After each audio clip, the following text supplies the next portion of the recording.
Terms to ponder. In the Study of Decision-Making, Management and Administration. Compiled by Roslyn T. Lopez.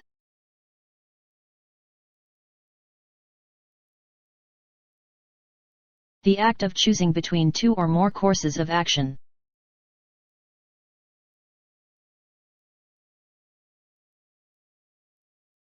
The process of thought and deliberation that leads to decision.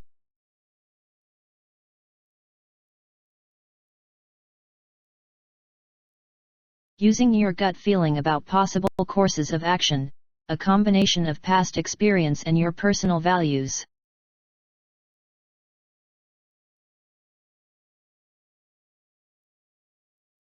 Using the facts and figures in front of you to make decisions.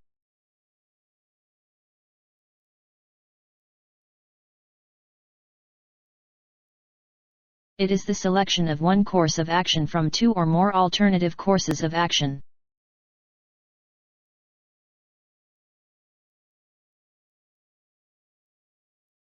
An act of choice wherein an executive forms a conclusion about what must be done in a given situation.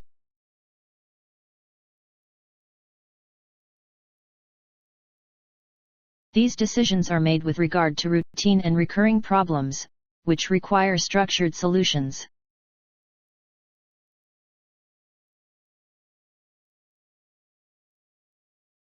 These decisions are usually great for solving unstructured problems, which keep on changing from time to time.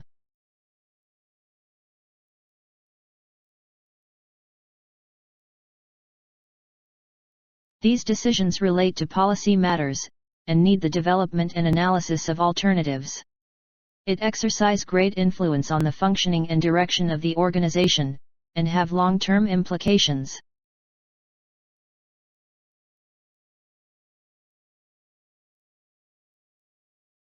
These decisions are more specific, functional, and have short-term implications. Such decisions are taken by referring to established rules, procedures, and standards.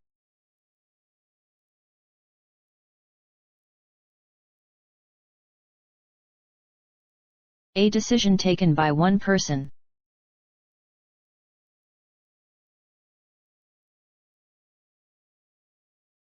Decisions are taken by two or more persons.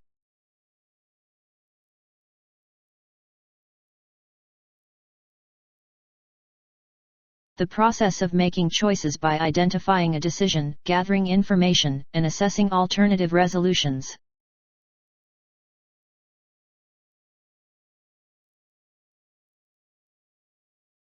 A decision-making style, wherein decisions are made at the top. Typically, in this kind of environment where you are making decisions, work activities and roles are very tightly structured, they're monitored and well controlled. Command and control is very important in these situations.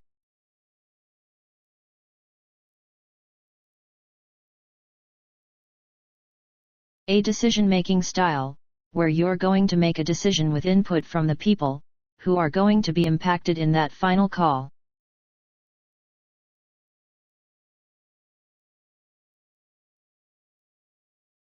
A decision-making style, wherein decisions are reached with a cross-functional team. People from different departments have input, and buy-in is essential. You're going to have individuals from multiple groups, multiple functions, all working together, coming up with that final perspective for the final decision.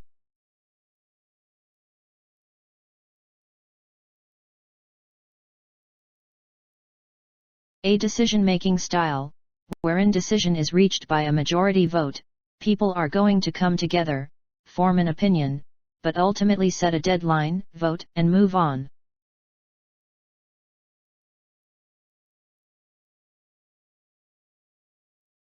Having so much conflicting information that it is impossible to see the wood for the trees, used as a tactic to delay organizational decision-making, with those involved demanding ever more information before they can decide.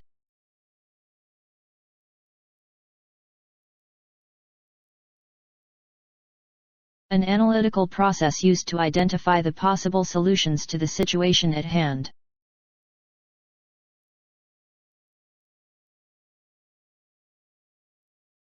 A process, by which you question your own assumptions, as well as those of others, in order to decide on next steps to solve a problem.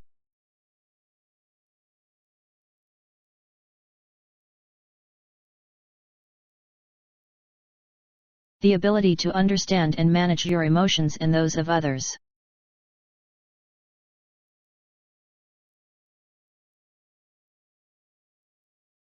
The foundation for all aspects of emotional intelligence. It involves being able to accurately assess yourself. Before you can change, you must be aware of your thoughts, feelings, and actions.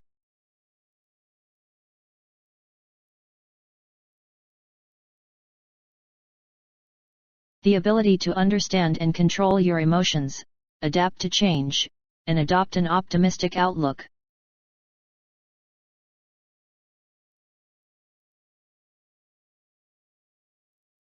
Similar to self-awareness, but the focus is external, and involves understanding the thoughts, feelings, and actions of others, as well as how to relate to other people.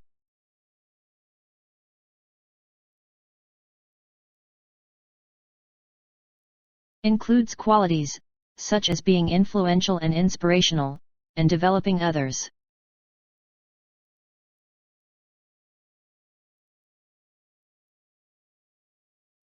When you have developed this skill, you will recognize your emotions, be influenced by them, but not blinded by them, and be able to calmly and clearly express your decisions to others, even when you experience intense emotions within yourself and from others.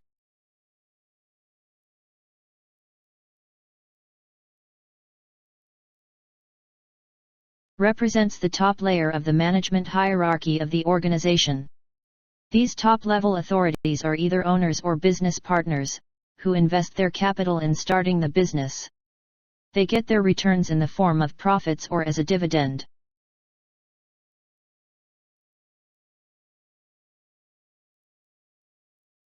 A set of principles relating to the functions of planning, organizing, directing and controlling, and the application of these principles in harnessing physical, financial, human, and informational resources efficiently and effectively, to achieve organizational goals.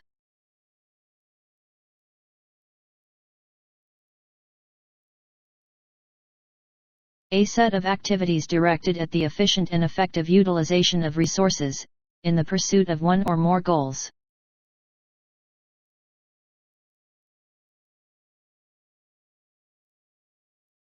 Working with human, financial, and physical resources, to achieve organizational objectives, by performing the planning, organizing, leading and controlling functions. A problem-solving process of effectively achieving organizational objectives, through the efficient use of scarce resources in a changing environment.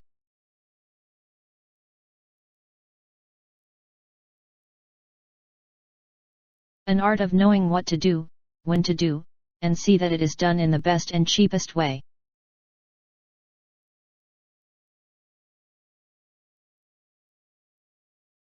The coordination and administration of tasks to achieve a goal.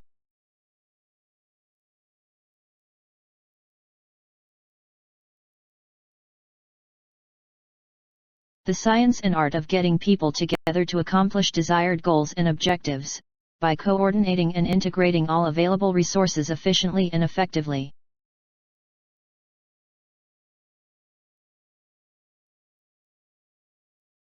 Otherwise called as functional or operational level management.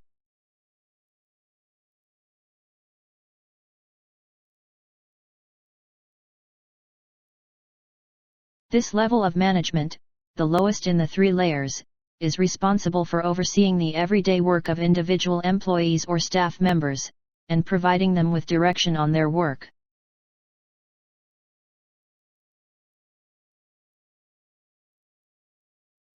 The second and most important level in the corporate ladder, as it creates a link between the top and lower level management.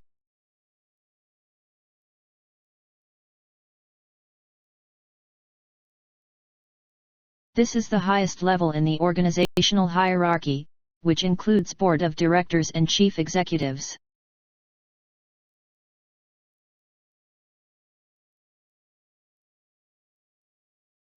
This level of management needs to set the overall goals and direction of an organization. They are responsible for defining the objectives, formulating plans, strategies and policies.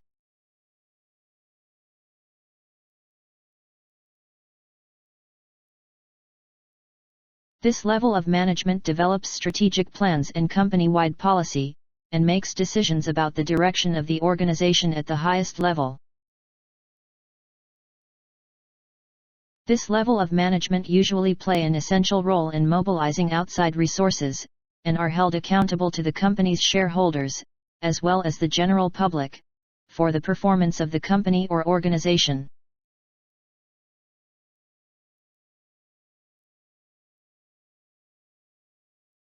According to this principle of management, the whole work is divided into small tasks. The specialization of the workforce according to the skills of a person, creating specific personal and professional development within the labor force, and therefore increasing productivity, leads to specialization which increases the efficiency of labor.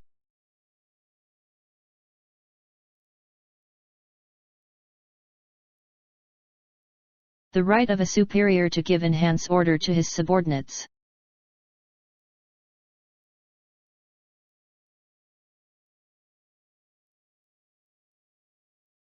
Obligation for performance.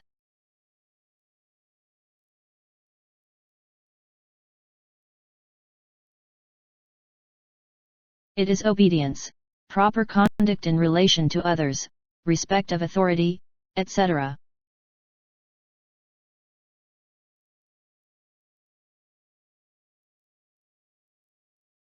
This principle states that each subordinate should receive orders and be accountable to one and only one superior.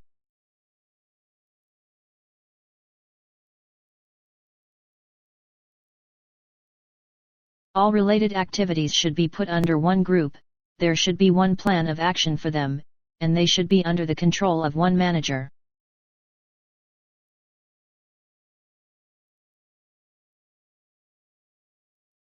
The management must put aside personal considerations, and put company objectives firstly. Therefore, the interests of goals of the organization must prevail over the personal interests of individuals.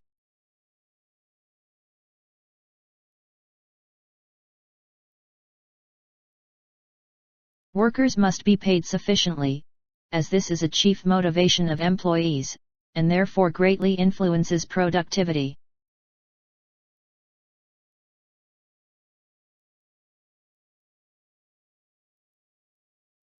The amount of power wielded with the central management depends on company size. Centralization implies the concentration of decision-making authority at the top management.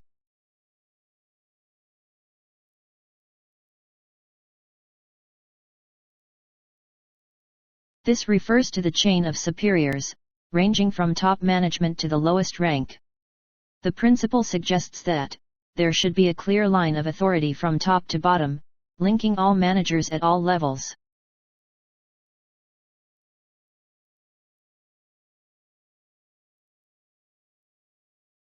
Social order ensures the fluid operation of a company through authoritative procedure. Material order ensures safety and efficiency in the workplace. Order should be acceptable and under the rules of the company.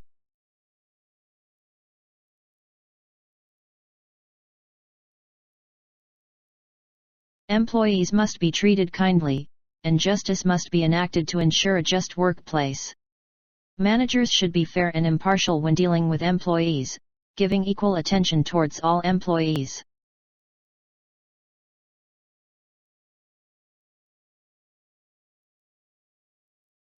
A principle stating that, in order for an organization to run smoothly, personnel, especially managerial personnel, must not frequently enter and exit the organization.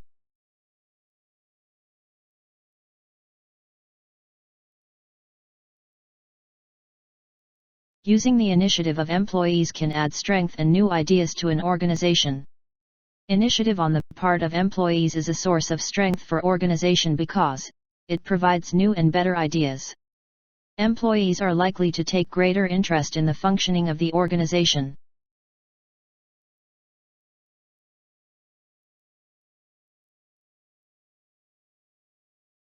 This refers to the need of managers to ensure and develop morale in the workplace, individually and communally. It helps develop an atmosphere of mutual trust and understanding, and finish the task on time.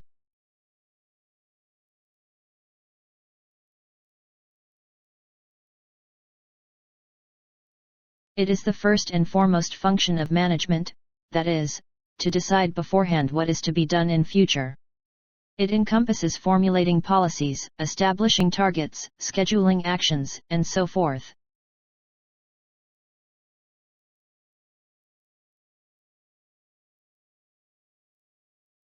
It is future-oriented and determines an organization's direction. It is a rational and systematic way of making decisions today that will affect the future of the company.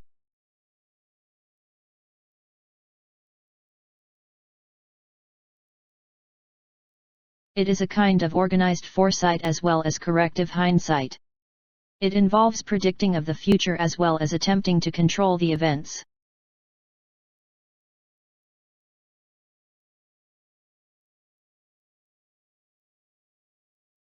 It involves the ability to foresee the effects of current actions in the long run in the future. Deciding what needs to happen in the future, and generating plans for action, deciding in advance.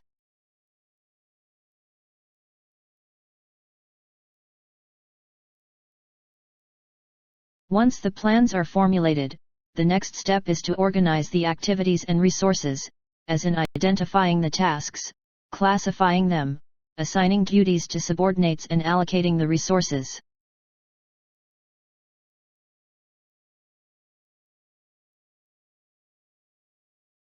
Requires a formal structure of authority and the direction and flow of such authority, through which work subdivisions are defined, arranged, and coordinated, so that each part relates to the other part in a united and coherent manner, so as to attain the prescribed objectives.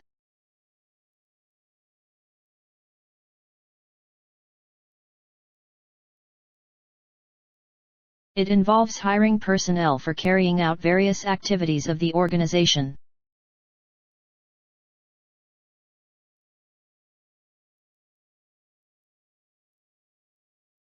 It is to ensure that the right person is appointed to the right job.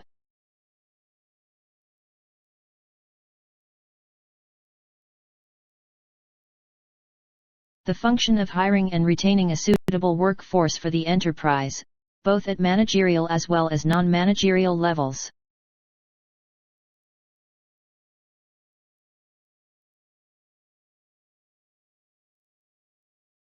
It involves the process of recruiting, training, developing, compensating, and evaluating employees and maintaining this workforce with proper incentives and motivations.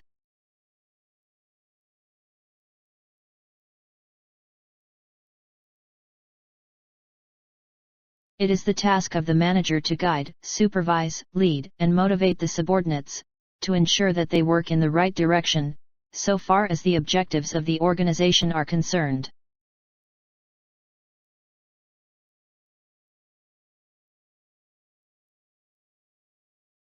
It is concerned with leadership, communication, motivation, and supervision, so that the employees perform their activities in the most efficient manner possible, in order to achieve the desired goals.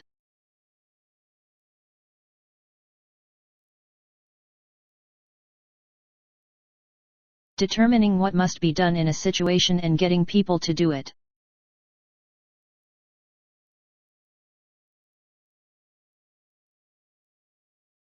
It involves a number of steps to be taken, to make sure that the performance of the employees is as per the plans. It involves establishing performance standards, and comparing them with the actual performance. In case of any variations, necessary steps are to be taken for its correction.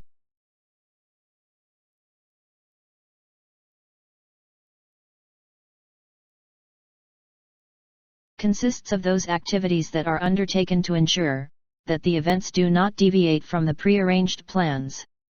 The activities consist of establishing standards for work performance, measuring performance, and comparing it to these set standards, and taking corrective actions as and when needed to correct any deviations.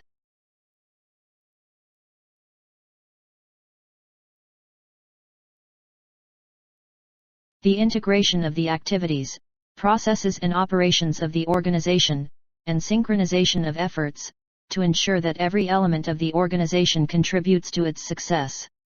It is creating a structure, through which an organization's goals can be accomplished.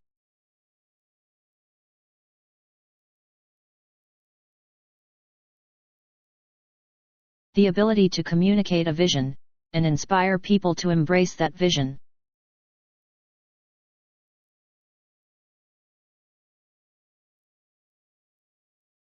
It is a top-level activity, above the management. It deals with executive and strategic work. Thus, it must incorporate both leadership and vision.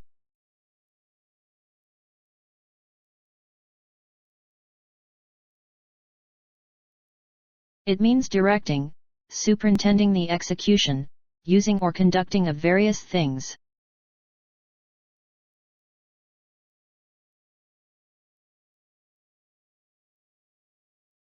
The function in industry concerned with the determination of the corporate policy, the coordination of finance, production, and distribution, the setting of the compass of the organization, and the ultimate control of the executive.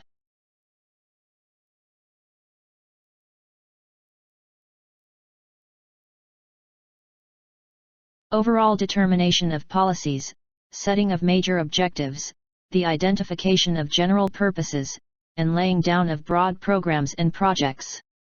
It refers to the activities of higher level.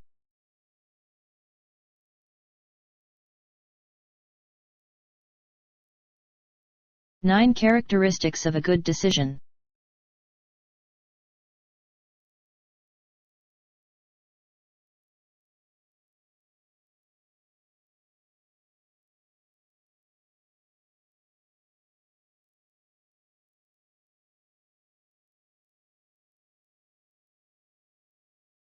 Types of decisions.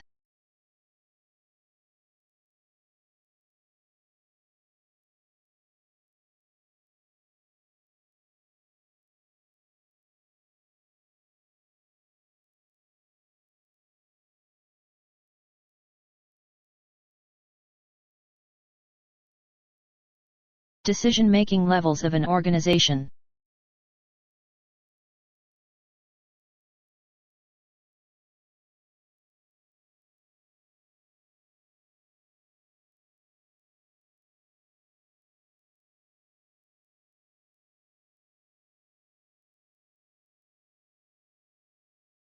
Seven steps of the decision-making process.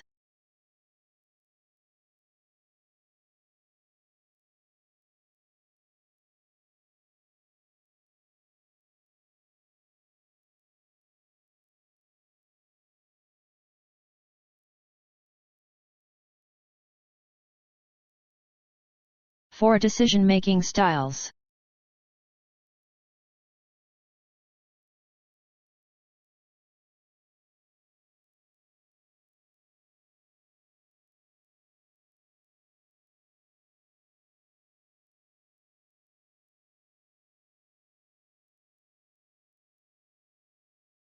Framework for effective decision-making.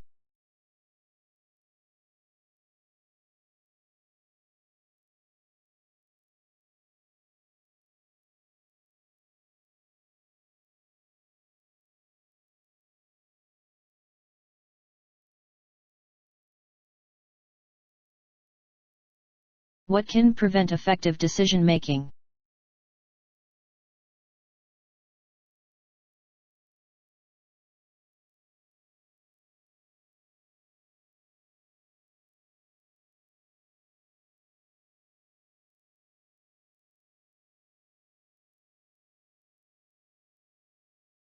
Five steps to good decision-making.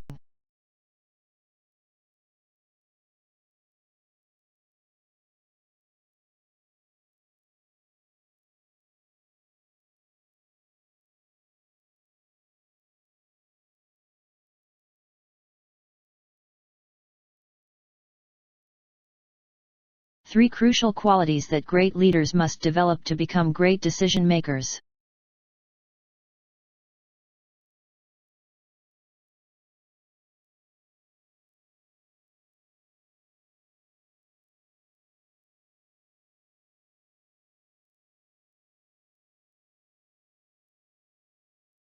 Features of management.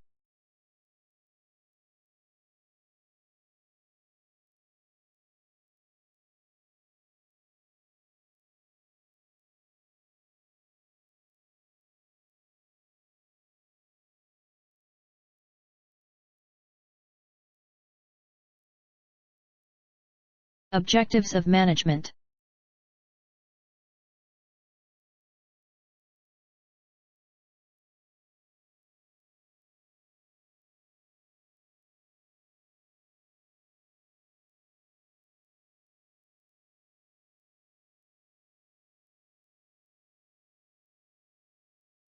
Characteristics of management.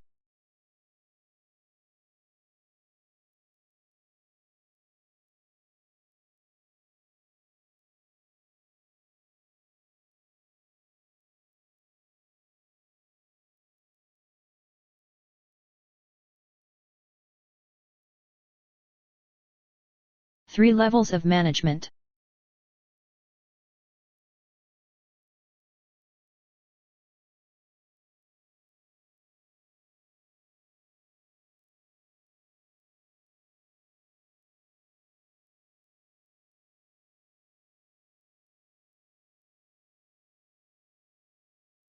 "14 Principles of Management according to Henri Fayol."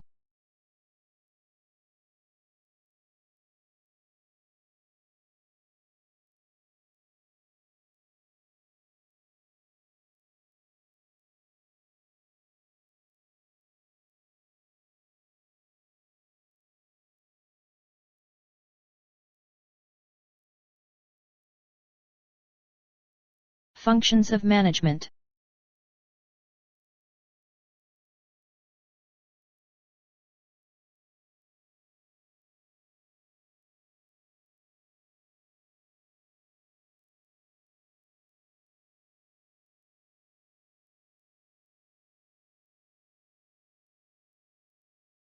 Five qualities of good management.